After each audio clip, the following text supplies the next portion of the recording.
This podcast is always interested in what is next. To help figure that out, we have one of the most prominent media analysts in the business, Rich Greenfield, one of the partners at LightShed. We'll go into what's next in sports media, from ESPN to Amazon to YouTube to Warner Brothers Discovery to CBS and more. Rich Greenfield, you are the main event. Rich, really appreciate it. I love having these talks with you and people like you to really understand what's going on in the media business and sports media. I keep all my eyes on everything that you're writing, Andrew. So I appreciate you inviting us onto the pod. Yeah, thank you very much. So before I get to my sponsor, so if I were to say to Rich Greenfield, if you were to pick one horse in the sports media game, live rights, however you look at it, who would it be and why? I mean, you could even go multiple. I'm going to say one, but you can go multiple. Are we talking about you're going to bet on a horse looking out over the next decade, or who has done the best job up until now? Like, because it's a very different question, right? I'll get to both. Who do you think has done the best job till now? I mean, look, I think you have to look at what has happened at Fox, right? I mean, they have refused to create any way of getting their content outside of the bundle.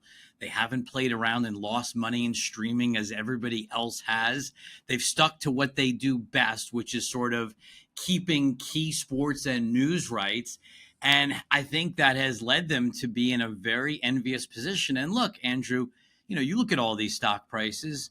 The one stock that stands out among the group, Fox, has been the outperformer relative to a lot of difficulty experienced by the rest of the group. And so, I think Fox is in a pretty unique position. Part of that is it may end up being broken up into pieces over time. But I think Fox, by not playing the streaming game, has definitely outperformed its peer group. Good start, I think, for me, since you agreed with me a couple of months ago. We did, or maybe even more than that. I said that the headline of one of the podcasts was that Fox won the first battle in the sports streaming wars. I want to get deeper into that in a moment. We're sponsored by WSC Sports. Asset management capabilities been added into the platform out of box for no extra cost for all clients, old and new. No longer need to juggle or pay for multiple tools to complete your content workflows. It all happens in one place. Go to WSC Sports in the show notes. Click the link, yellow demo, and tell them Marchand sent you. To listen to the whole podcast, andrewmarchand.com to become a paid subscriber.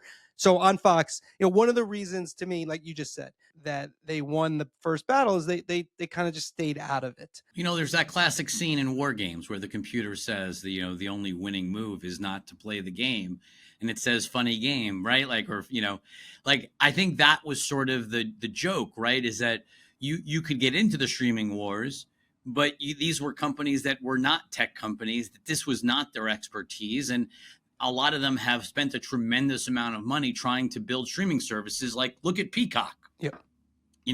Peacock has lost $10 billion trying to build streaming. And I'm still not sure what Peacock ultimately becomes. Okay, so we're gonna get very deep and granular into some of these places, or in most of them. But let me just ask you this for the original question. If you want to listen to the rest of the podcast, andrewmarchand.com, andrewmarchand.com to listen to the rest of them.